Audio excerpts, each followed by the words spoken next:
Welcome everybody and thanks for coming. Before we start, let's take a moment of silence for all of those who lost a loved one this year. Since 2004, my husband first started it. Now there were first 5 of them, and now there's only 2 left. Frank Ninny was one of the original founders and was one, and he will be truly missed. It is so good to see how the attendance has grown over the years. In the beginning, there were the 5 of us that you see on the back of the shirt. Frank and I would get up every morning early and collect flowers around the resort to make a wreath. The others have passed. But it started, they would read the poem by the sea, and my daughter was behind hiding, took this picture, and they put the flowers in the water. And as they were sitting there, some woman came by and took the flowers out and brought them home. But she didn't know exactly what it was. But now everybody, the attendance has been phenomenal.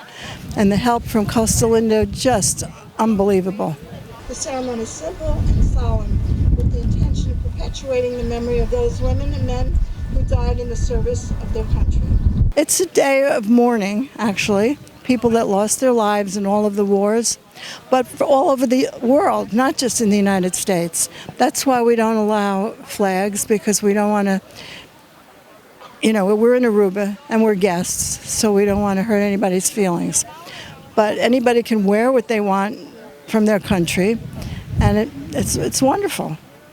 How far out do you want me to go?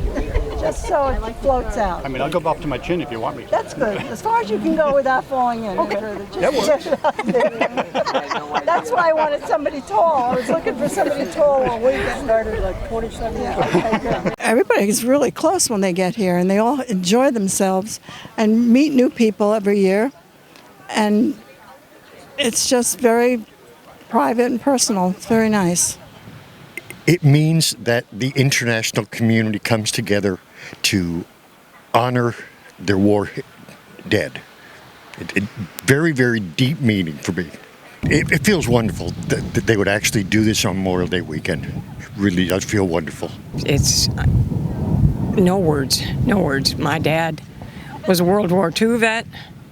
My son served. My brother-in-law served. My husband served. I served.